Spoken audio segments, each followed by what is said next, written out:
Welcome to the Project Plum podcast. Hello. Thank you. Very nice to be here. Did you want to tell me a little bit about yourself? Sure.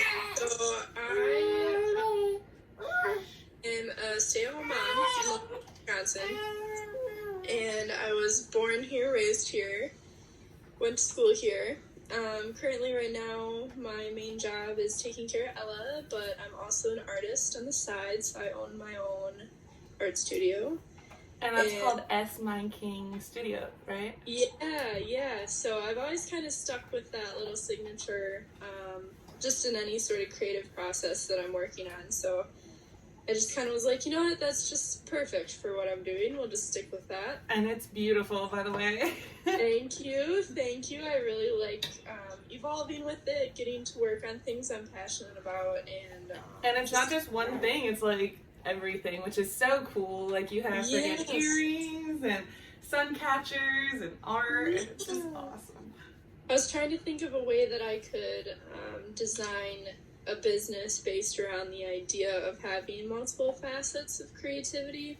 And I thought, when you go to an art studio, it's not just one thing. It's about a collective of creative ideas. So yeah, and multiple things that make you feel something, which is super right. Cool. Yeah, so I'm trying to kind of stick with that idea so that as I grow and want to try new things, it fits with the brand. And so that's been exciting, too, to be able to do that and pursue it. And your little girl's name is Ella, right? Yeah. And she's a year old? She just turned 1 here, end of January. It's huge. Oh, that's awesome. So, you were raising her, right during COVID times, right? Yes, right before it hit. Yeah. How was that? It was interesting. I mean, it was hard with having to, balance the idea of keeping myself healthy, her healthy. While also staying home. It was kind of hard because it was summer and I wanted her to be outside. And Wisconsin's the best place to be during summer because there's so many cool lake spots and river spots. Right? Yeah, it's awesome. Yeah, so it kind of stunk though because everybody's harping on you want to be home and you want to be healthy for your baby, but also keep your mentality up and happy. And having a newborn, that's already stressful. So having that stress plus the stress of COVID is probably crazy. Well, It is crazy. I did love it for the excuse of if I didn't want to do something, I could use COVID as a reason to stay home, though. That definitely benefited me. Or I was someone who only wanted my husband and then Jada, she could get in town, but she didn't end up being able to in the hospital. I didn't want anyone else, but so many people were asking to be in the hospital, my mother-in-law who I love, but also my mom wanted to be there, and I just wanted some space, and so COVID was the perfect excuse for that, where it was just this is just me and his time now. Yes, exactly. And that's so important. That's the thing a lot of people don't realize about hospital visits. It's not glamorous. No. I know you're excited to see my child, but I just pushed a living thing out of me, or literally however you delivered, and you're so vulnerable. And how was your pregnancy and birth story? I don't really know anything about your birth story.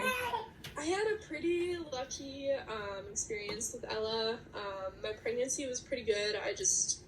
I'm a pretty petite woman, so carrying all that, your normal wear and tear, fatigue, and soreness, but for the most part, I was pretty blessed. We didn't have any complications, and how much did she end up weighing? She was 7 pounds, 5 ounces. Oh, okay, so she was just a little girl. Yeah, she was a cute little peanut, but when I had her, she had so much hair. Really? Oh my gosh, so much hair. And Garrett and I were both, little bald blonde babies, and then she comes out with this black, thick hair, and we're like, where did it come from? And I was like, it came from the heartburn I had. Yeah, both my husband and I have tons of hair but our baby is so bald, and he stays bald. Like, he has not grown barely any hair. He has no eyebrows or anything. Oh my goodness. Yeah, it's hilarious. It's so crazy how genetics works like that. I know. Like, I had hair down to my butt by the time I was like 3, and he's so hairy, and so it's just funny. Yeah, Ella got my side of the family's hair, I think, just very curly and very thick. So my dad has a coworker who just had a baby as well, and he showed me a picture of her, and she has full-on helmet hair and come out of the womb with full-on helmet hair, like black, thick hair, and it's just so funny. It just doesn't even make any sense. That's like the one thing I had to hear from people too for like the first 3 months is like, look at that hair. Look at all that hair. And I was like, yep, it's hair. Yep. Like, I got so either that or, oh my god, she looks just like Garrett. Oh my god. She looks just like Garrett. So it's like either, yeah, is it funny?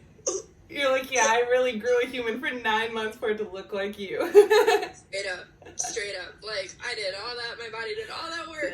You're telling me got half of my DNA, but you look 100% like your dad, okay? Yep, your DNA just shits on you. Yeah, seriously. I was like, it's not like my body didn't, like, incubate you. But exactly.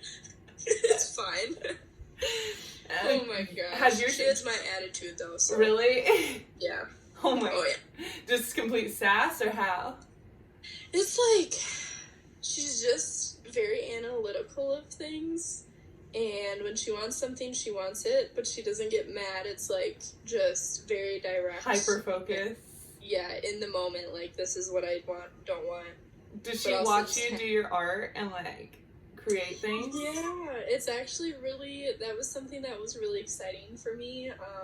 Like when she got a little bit older and her eyesight was more developed, I would like walk her around the house, and like, since I'm here with her every day, it's like you run out of things or ideas to do, so it's like I'd start painting with her, and she loves painting. Oh, and like paint her hands and things. But when I show her my painting, she'll just sit there and stare at them, and then like kind of look at me and stare at them and want to touch them. And so it's like, Ella approved. It must be exactly. Good. No. Seriously though, and that's only a year old. So just imagine like another couple years, she'll just try mimicking you, and it's gonna be awesome. We're gonna have to set up a kid's studio. Oh, Ellie and I have her own line of artwork. Oh, that's so cute. I follow do you know who Neve Schulman is from Catfish? I do. His wife they both have a baby, and she's like a baby girl named Cleo. And they set up a little Instagram because she has a little art studio, and she actually creates such cool things. She's like 5 years old now, and she's like always creating the coolest little things, and it's awesome. She has like already 30,000 followers, you know? It's like a 4-year-old little artist. It's so funny. Kid art is the best art. It is. There are no rules. It's just all what their mind wants them to do and just messing around without worrying about mistakes or criticism. So it's like, whenever kids create artwork, I just think it's the neatest thing. Seriously, it's like a completely like free and open mind. Mm-hmm. Just before any sort of, regulation or, I don't know, outside. And did you grow up like making art? I did, actually. I started loving art from a young age, and in elementary school, my art teacher was very close with me. I felt very bonded with her just as an adult, and she always really egged me on and encouraged me, and would always talk to my parents about how I would make things and do things, and I think that's what kind of originally like made people realize that I was just going to be more of an art inclined person. I don't know, like I got to do fun things, like every once in a while I'd get to like put a piece of artwork up and display, like she would pick one so cool. every year.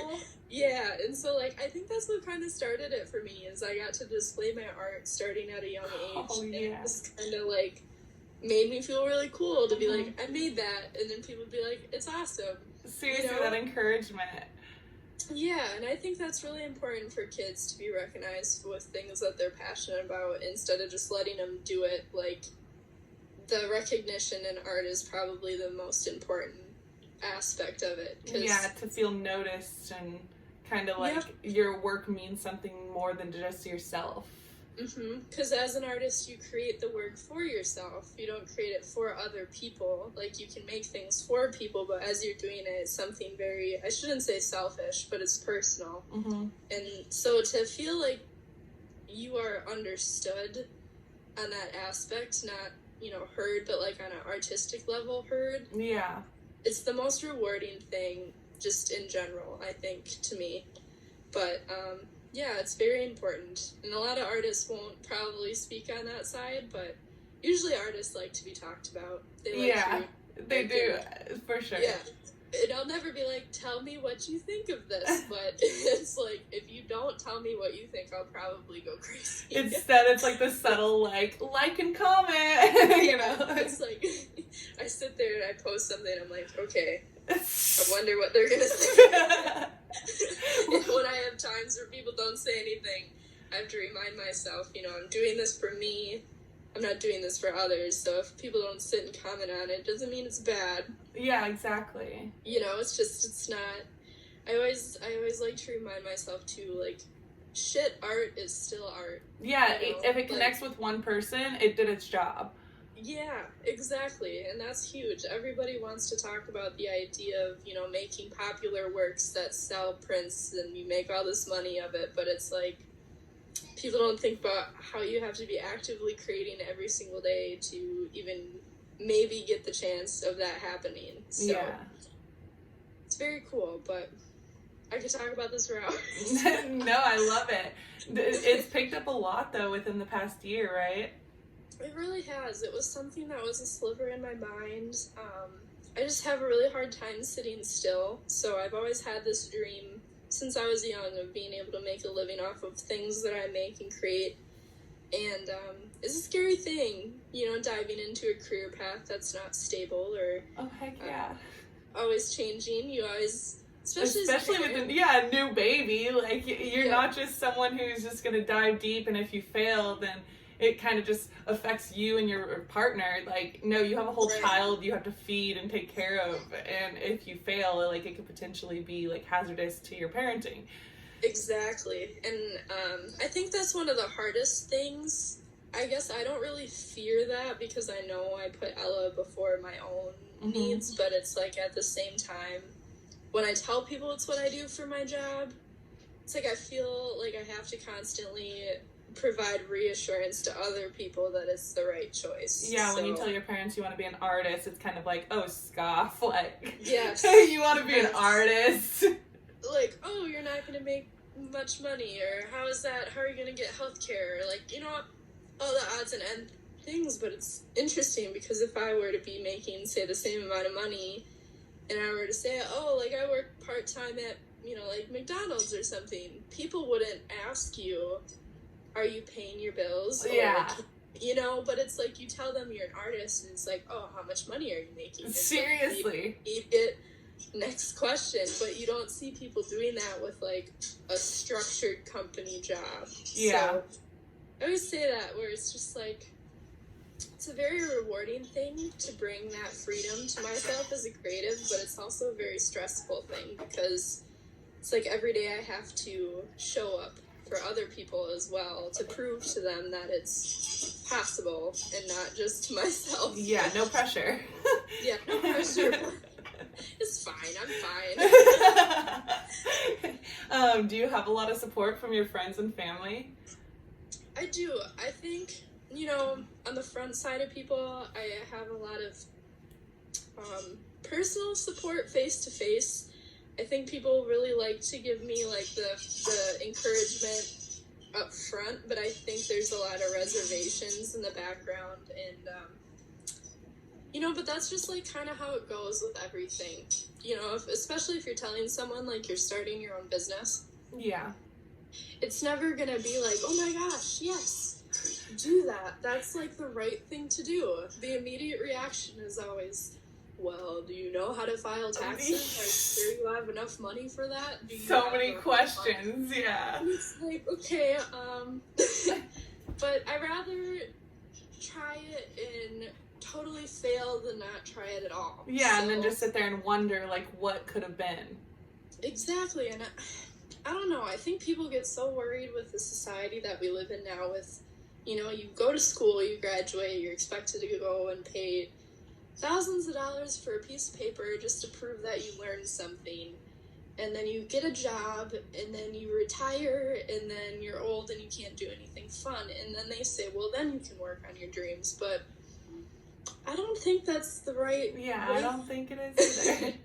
Especially when you have, I mean, I know I'm thinking differently now as a parent, but even before, I had so much of an imagination and so much creativity constantly flowing that I would have loved to just like take a break from the constant like mundane job where I was showing up every day and pursue my dreams and make a career out of it. And having just like a year or two to do that could have changed everything, the same way people give you 4 years for college, you know? Yeah.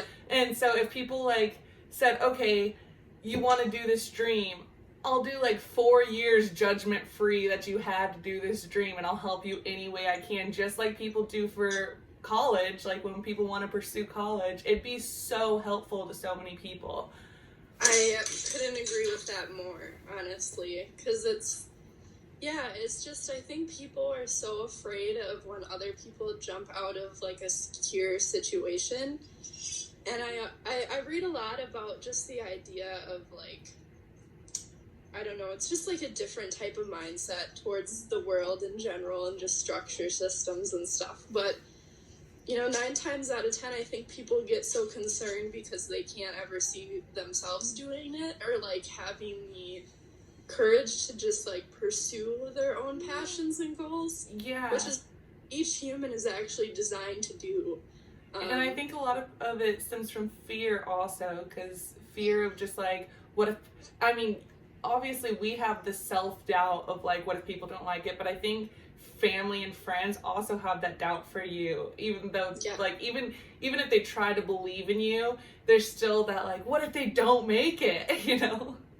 Well, and I think that's the important driving factor in pursuing your dreams, is the idea of like wanting to prove to people that you can. And I think as a person, with what I've experienced just in life, I've always been able to kind of overcome really hard situations and really hard obstacles.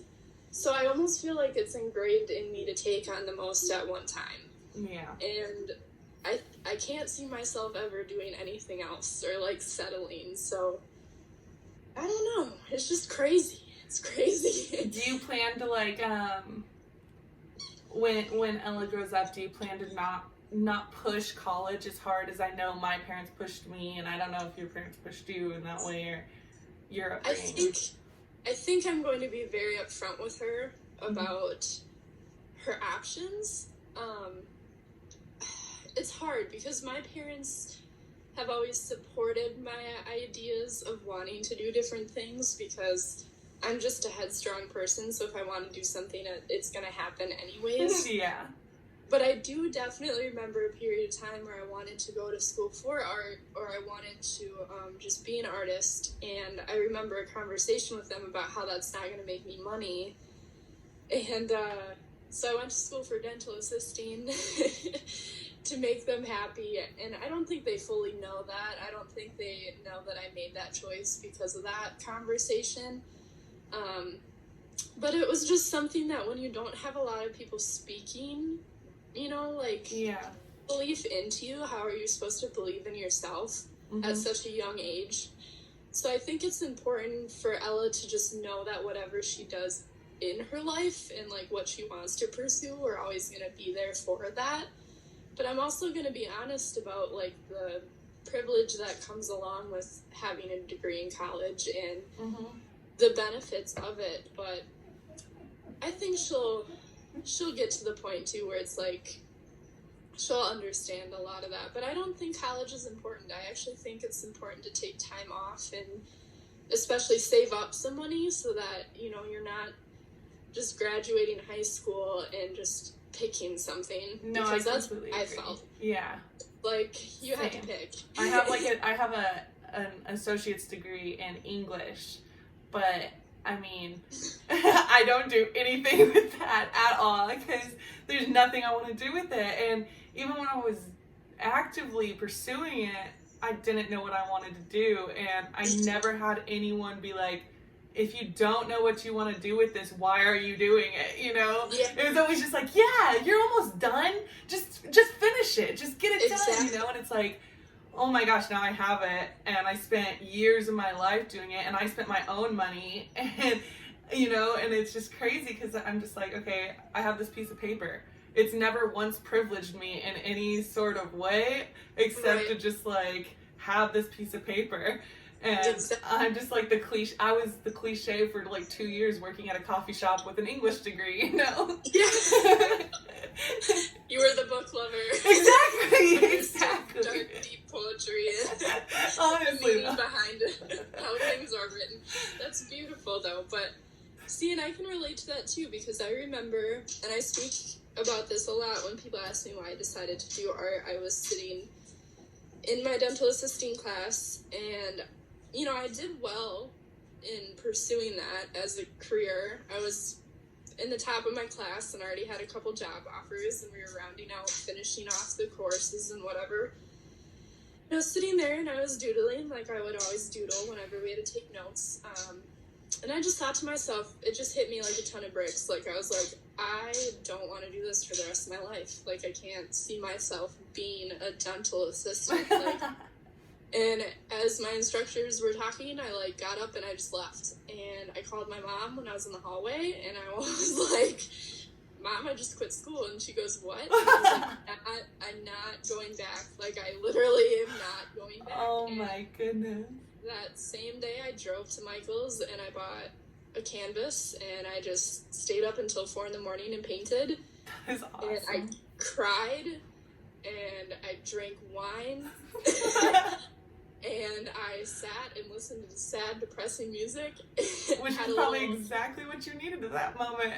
I did. I had like a crisis. And that's kind of like what started the flame of knowing that there is something in me that is dying to be heard, that I'm suppressing. And that's how I knew that this was my dream. And that's how the journey of like, okay, how do I get there, all started. So actually, like, S Mind King Studio has been in the works since I was in high school, but I just never thought I could do it or get there or have the support or, you know, and it's so intimidating. Yeah, it is. It really is. And I mean, like, when you grow up in Wisconsin, like in a small town in Wisconsin, and you tell people you want to be a well-known artist or live off of your art, people will laugh at that and be like, well, you know, you should move to the cities or relocate, or, and they're not wrong, you know, completely. It's harder. But sometimes you don't even need to do that. Like, you're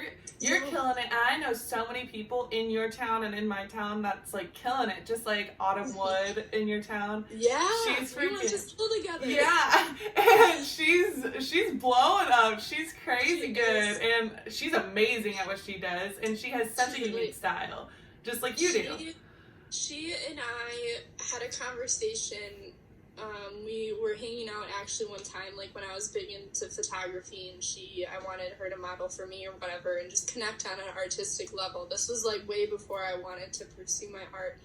And I remember her actually sitting down and telling me about how she wanted to do it and how she wanted to, you know, be this well-known artist. And I sat there, and I'm not gonna lie, like, in the moment, I was kind of like, you're crazy. Like, but think of that. I wanted the same thing, but when she told me that, I thought she was nuts for thinking that way.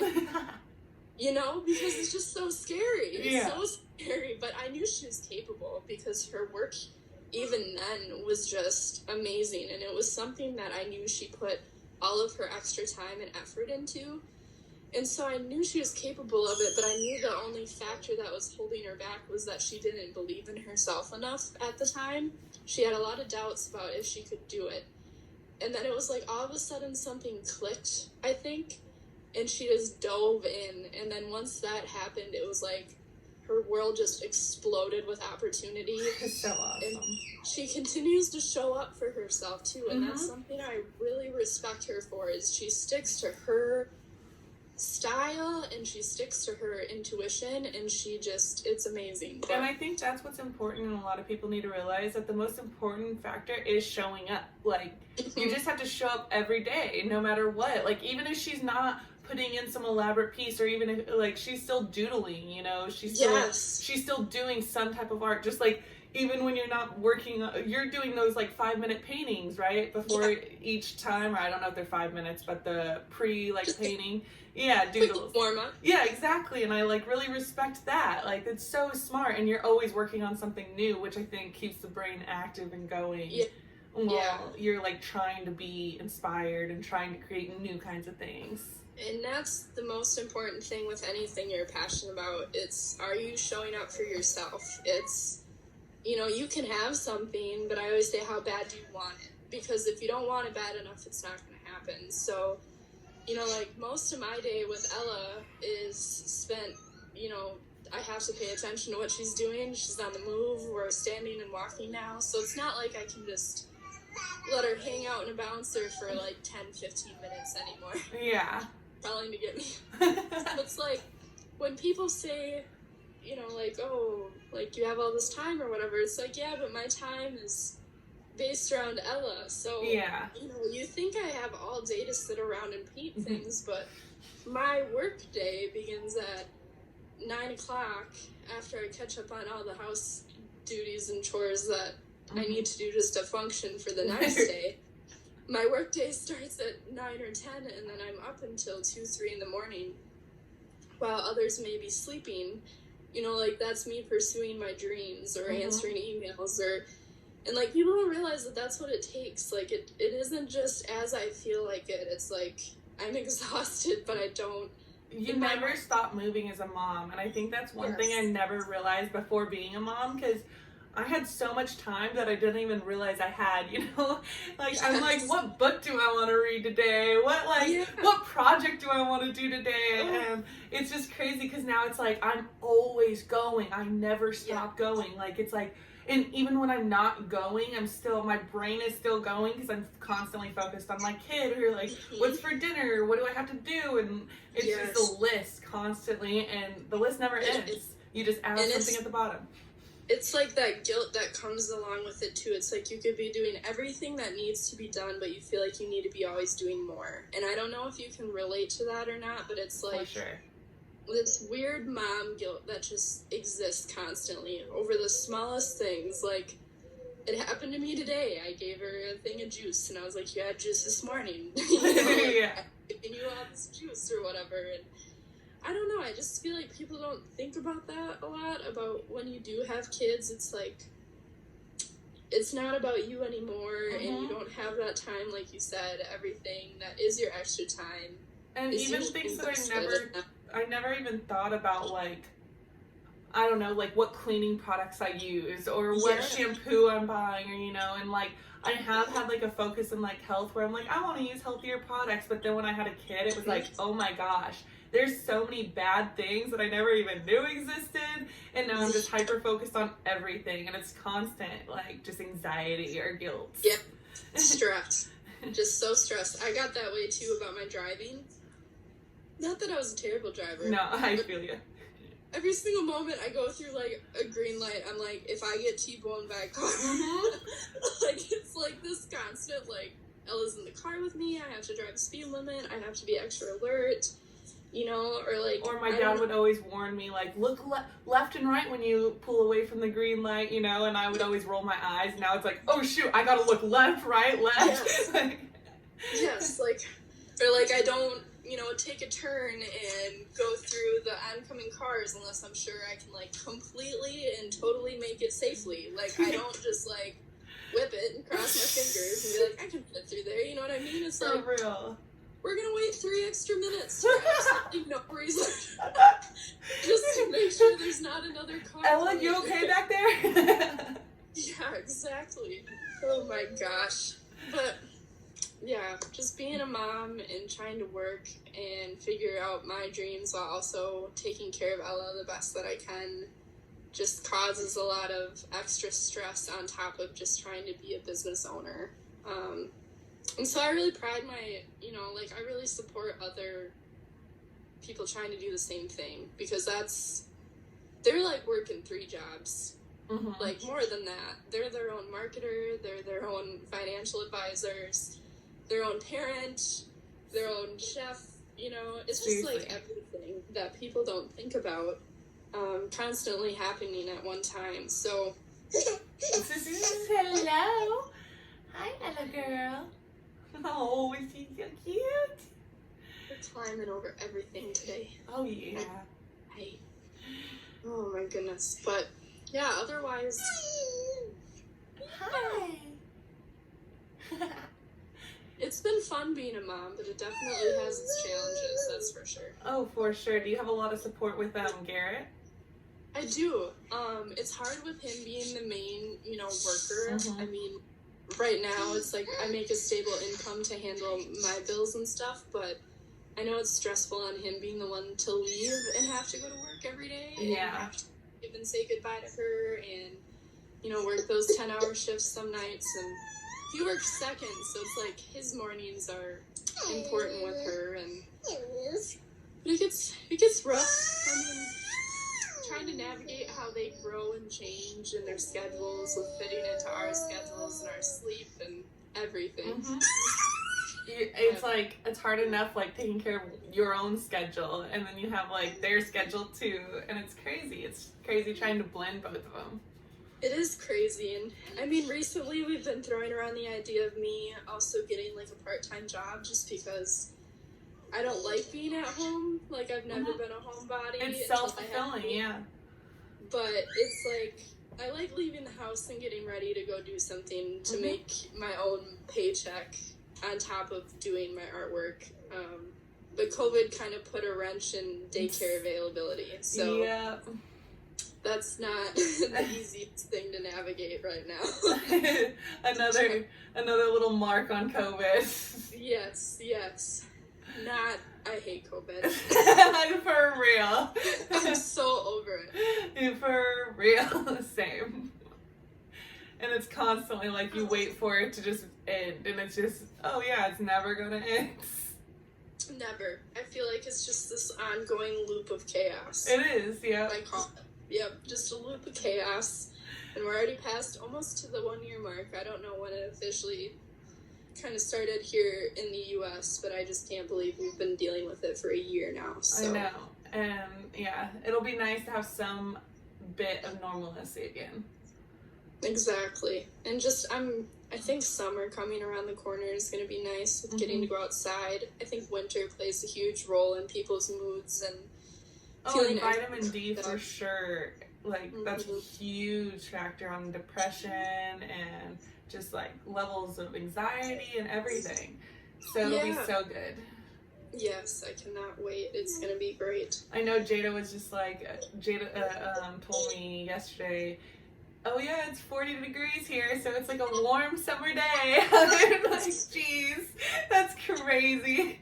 We went for a walk today and it was like sunny, and I was like, oh my goodness, my serotonin is just exploding. I was so excited, and Ella loved getting to actually like see things without feeling all cooped up and bundled up.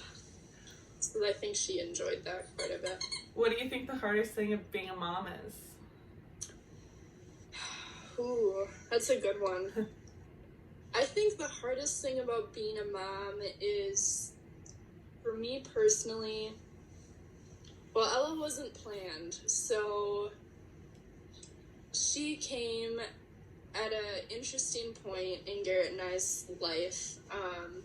I was dealing with a lot of mental health stuff at the time, and I still am, and I think the hardest obstacle with being a mom for me would be taking care of myself while also being able to take care of Ella, and putting something else as a priority while also trying to just, I don't know. Still keep yourself as a priority.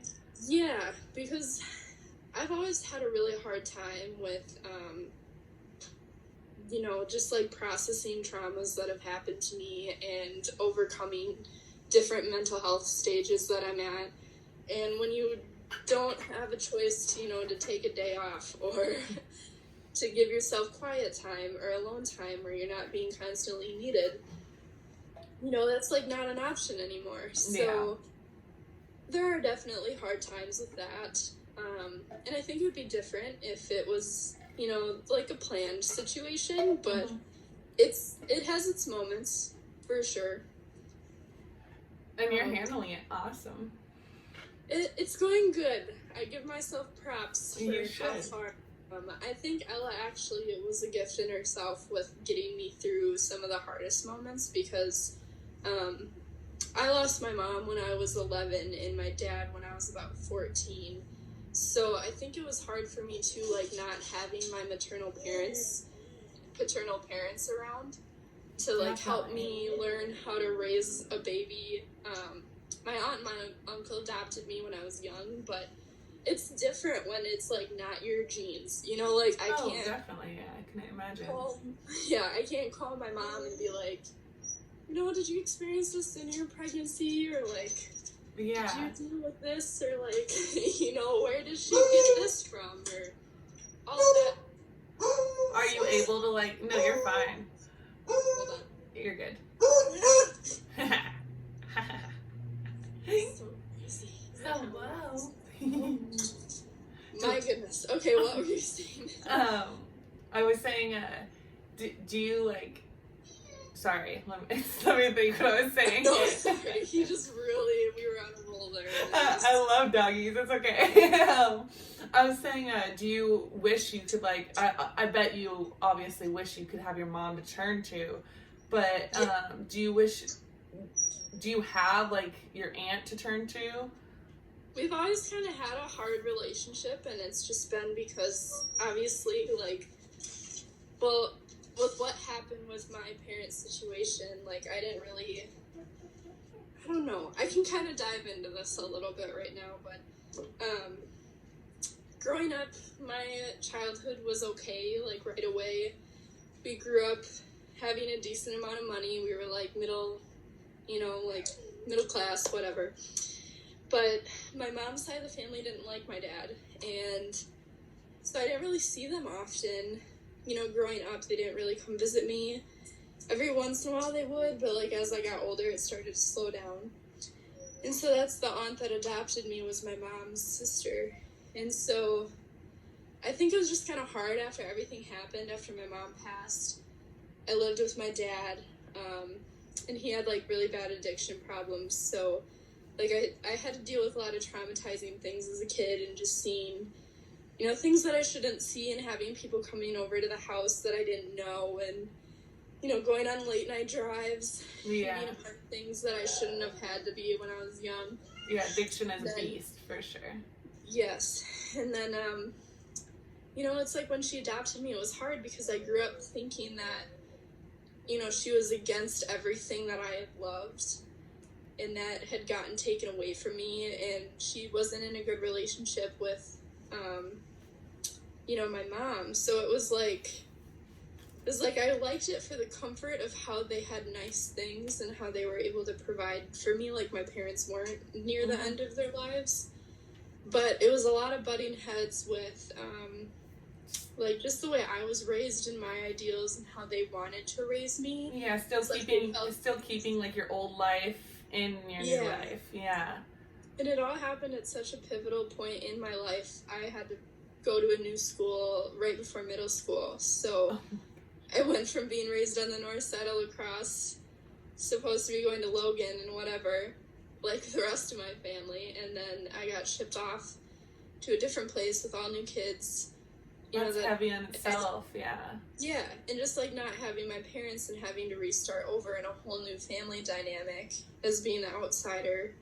And like beginning middle school right before I'm going through puberty, it was just a lot. And I think, that just, it made life hard. I felt really alone and I felt really unloved, and that carried out through high school. So like our relationship was always really shaky, but when they found out I was pregnant with Ella, I think that's kind of what like reconnected that bridge. I think they realized that it wasn't really, like we both had to take a step back and be like, wait a minute, like family is the most important thing. Like, Ella deserves to have grandparents. Mm-hmm. And it was kind of something we both talked over and got past for her sake. So, do you tell Ella about your parents, or? I do. Like, we have pictures around the house, and I'll point to them and be like, it's Grandma and Grandpa or whatever. But I think it'll be cool to see, like, how she looks at those pictures and stuff when she's a little bit older and can understand. Mm-hmm. But I also refer to, like, my aunt and uncle as Grandma and Grandpa. So, just to make it less confusing for her right now, I think we'll probably have a conversation about it when she's a little bit older. So I still want her to have that connection to a grandparent. And Garrett's, parents are great, and everybody's great. So it's something I haven't honestly really even thought about until you asking me that question. But, explaining death to kids is never an easy... No, yeah, I still don't know how I'm gonna work. Like, I wanna tell Remington about my miscarriage and that, like, I lost a sibling, but, like, I don't even know how to route that right now, Yeah, it's not even a blip in our mind right now because he's so young, he's 6 months or 7 months now. So yeah, it's one of those weird things that just kind of sits in a shelf and wait. Yep, you pull it down when you think it makes sense, and I don't think there's ever like a right way to do it. No, it's all learning curve. Everything about parenting is learning curve, I think. I think so too. It is, but yeah, other than that, it's just kind of taking on the role of like what's right as a mom. Like I have daily struggles internally with connections to my parents, but I don't want to reflect those onto Ella. Mm-hmm. Do you think you'll... Sorry, go ahead. Oh, no. I just had a lot of that growing up. And so, like, those predispositions about, assumptions of how things are working or relationships work. Like, I don't want how I view things to impact how she views people. Yeah. Because they treat her so well, and it's like everything that they do with her and for her is just like amazing. So I don't want her thinking that that's like not her grandparents, but I still want her to know that like my parents existed at some point. Exactly. It's really hard because those are the only grandparents she'll ever know, but in your head you knew a whole other set of people that are so important to you and you want to make those people known. Right. Yeah. So are you going to implement things that your parents taught you in your parenting, do you think? Yeah, I think I'll implement a little bit from both. So I'm definitely blessed with having kind of like the best of both worlds. I got to see the beautiful, raw, loving side of like your actual parents and what that feels like, and growing up carefree, running around barefoot, whatever, and like having open communication. But I also got to grow up with like a structured then system of being like, this is kind of how you need to handle yourself. That's actually perfect. Yeah. We butted heads. Come from a life of like hippie, running around, no one cares. You know what I mean? To Seriously. Like structure, and it's like, oh. But I think it's important, and I can't wait to raise her on like some of the ideals that both sets of my parents taught me. But I also definitely believe that everybody is individual for a reason. So any sort of things that we teach her, whatever, is going to be just based around the idea of keeping her happy and safe. And then from there, it's just going to be, okay, how does your mind work personally? Yeah. So it'll be fun when she gets to be like a teenager and to go through all the teenage emotions and her trying to figure out her personality and self, while also trying to teach her basic life skills and keeping her smart. But do you plan to have any more children? I think so. I think when we talk about it, you look at your baby and you're like, how do you now want more? Right, exactly. But then on hard days, it's like, I never want any kids ever again. Yeah. Yes. And I think we're going to be excited to have another one when we can definitely provide like financial support, because with Ella being a surprise, we just kind of, like, got whipped into shape and grew up really fast. And, like, Garrett worked his butt off to save up for a house. And, like, we both just worked really hard to kind of just make a house a home and to have what we need for her and awesome family Went resources. from being just married and, like, fun kind of, like, relationship to, oh, shit, we have to, like, do this. And actually, we're not married yet. So Oh, I'm like, really? I thought you guys were married. I always joke around and say that, like, my engagement ring was him buying a house. That's awesome. I mean, like, everyone's like, I want a ring, I got a house. No, I was the same exact way. I mean, I am married and I still don't even have, like, an official ring. It's just, we got a house instead, so. Exactly. And I mean, people, oh my god, that's probably, like, the biggest pet peeve ever. I mean, like, old school people, like, oh, you're not married, you got a baby, blah, blah, blah. Or, like, when is the ring coming? And, you know, it's like, I'd rather put that money towards things that we need to, like, structure things better, secure things better, or, like, we have house payments now or whatever. So, like, he's told me it's coming, but I'm also not the type of woman that needs that to feel reassured, because, you know, it's gonna happen when it happens, and when we're both happy with it.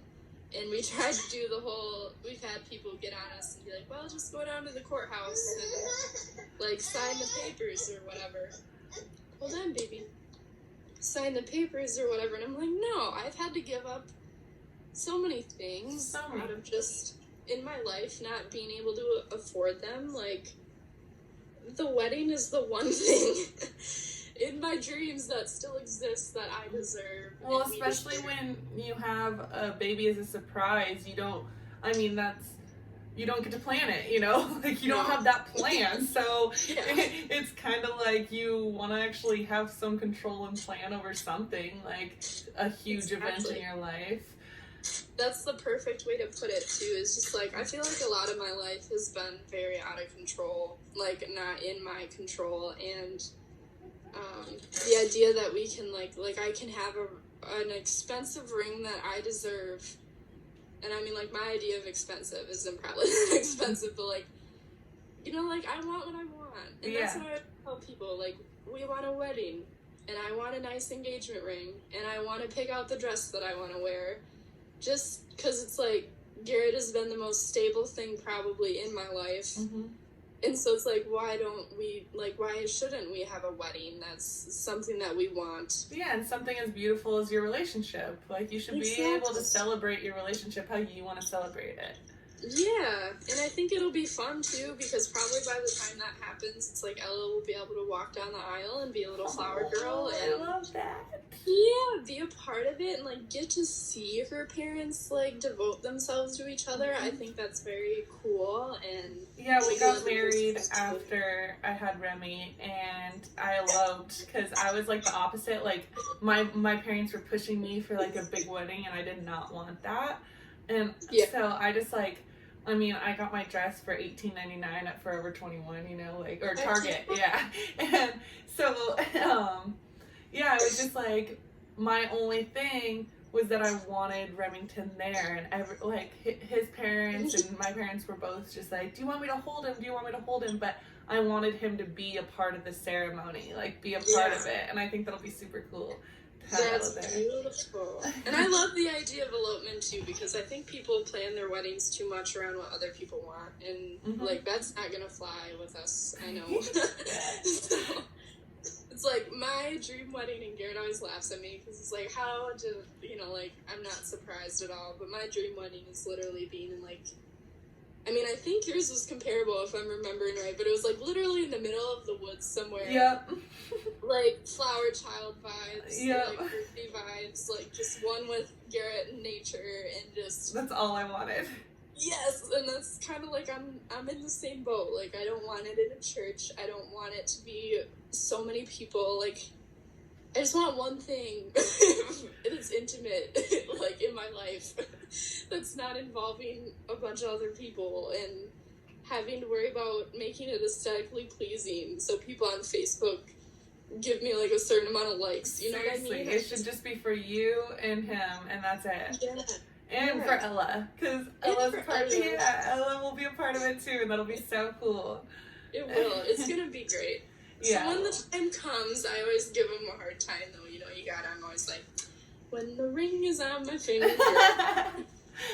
Yeah, I saw a hilarious TikTok where it was like some girl set up a little letter board and she's like, 5,432 days since I've not been married. And then when it finally happens, they just like throw the letter board away. Exactly. I should just keep a running count. Change it. Like, this is how many days we've been together. How many days it's been since I haven't gotten a ring. Oh my gosh, Seriously. that's funny. I'm very excited about it. Like, get me wrong. It's like fangirl moment where you just wait for the moment to happen. But at the same time, it's like I know that everything happens when it's supposed to, and like it's not just about me getting a piece of jewelry. Like it's more than that. So, but I'm not gonna lie. Like having a baby and not being married and not even being engaged, like has had a lot of awkward. Oh yeah, people like to make so many comments about that, and I think it's ridiculous how many comments have been made, because I wasn't married either or engaged when I had Remy. Yeah, and it's just like I've had random women at the supermarket like literally make comments to me. They're like, "Oh, are you getting that for your husband or whatever?" And I'm like, "I don't have a husband. I have a boyfriend." They're like, "Oh, why? Are you guys, like, you not get along?" I'm like, what is wrong with you? Like, I literally had a 60-year-old lady talk to me about that in the festival as I'm trying to pick out, like, a thing of lettuce. And I was like, what do you want from me right now? Yeah, like, I had a doctor once make a comment about me not being married, and I was just... It's no one's business. It's really no one's business. It's insane that people feel the need to comment on something that they have no, like, stake in. Doctors have done that with us with the hair actually there. Like, they'll look at him and be like, "And is this dad?" And I'll be like, "Yep." Oh, they, like, do it, like, out of protocol, too, sometimes. But we've had a couple, like, ladies make rude remarks, like, I don't know. Like, it's just... Sometimes I can't believe it. It really takes me a minute to process the comment that they just made. I'd be like, wait a minute. Like, that wasn't very nice of you or whatever, but... At my 20-week, the anatomy scan when I was pregnant, they weren't gonna, because it was right during COVID, like, at the very, very beginning of it. It was, like, March. And so they weren't gonna allow him in the room. And they're like, sorry, only spouses are allowed in the room. And I'm like, I live with him, we own a house together, like, he's the father of the baby. And they're like, yeah, only spouses are allowed. And I'm like, this is ridiculous. And they eventually let him in. But it's so interesting that just a piece of paper from the government makes it so he can sit beside me and see his child. And isn't that just wild? It's crazy. Like, I think about that stuff all the time, too. Like, do you remember when you had your son and they, like, brought in the paperwork for his registration and his birth certificate, and they, like, really harping on you about, like, making sure everything got filed and whatever? Yep. Like, we don't even, like, everybody talks about how much freedom we have, and we do. I'm not saying that, like, America isn't free, but it's like, why do I have to legally register a child to have a child? Like, why do you have to own information about my child? Immediately, your child, as soon as they're born, is assigned a number for the rest of their lives, and that will be their number. And if you don't do it, you get in trouble. Yep. Okay. I don't know. Yeah, it's crazy. That was, like, the first moment that ever really made me think of stuff like that, too. I know, me too. Yeah, I know, it's just so weird. So many things. Birth opened up so many things in my brain about the healthcare system and about how people deal with situations and just everything. Oh my goodness, yes. It's wild. I actually had a girl, this is even more crazy, that I lived with for a little bit, that worked at the hospital. And she could probably get in trouble for this, and she didn't even, like, she looked up our room number and, like, heard that we were in the hospital and just, like, came and knocked on the door. and just came in. Like, she didn't ask me if she could come in. Oh my like, god. She asked me as she opened the door and was like, can I come in and see her? I was like... And she knew who you were? Yeah. Like, we lived together, and she, like, knew that I was in the hospital having Ella. And she didn't even ask. She just, like, looked up my info. Yeah, that's so wrong.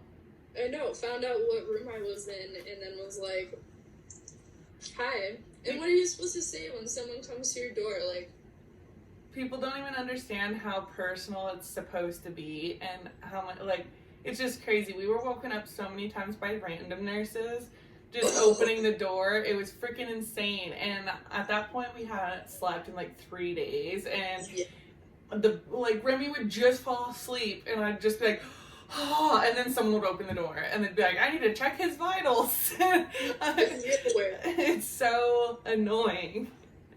I hated it when they had to, like, come in and push on your stomach. Mm-hmm. And the only thing that I really had a hard time with my birth was I had really, really high blood pressure. Yeah, that was my problem. Yeah, when I was having my contractions and stuff. Wow. You're fine. Oh, what? Okay. But, so they'd, like, come in every, like, 3 hours just to take my blood pressure. And I was like, can you please stop doing this? And then they'd come in and, like, push on my stomach, and I was like, I swear to God, if another one of you ladies touches me, I'm gonna throw hands. I was like, fine. Like, I'm fine. Honestly. Except touching me. Well, I'm gonna wrap this up. Yes. I was like, we've been on the phone for a long time. Maybe it's just because I can talk to you for hours. No, for real. I've loved it, though. But if you ever... Yeah, this probably is a good time to wrap up. This is about when she gets crazy. Well, I'll talk to you soon. Thank you for doing this. Thanks, so are you. Yes, thank you. Have a nice night. You too, bye. Bye.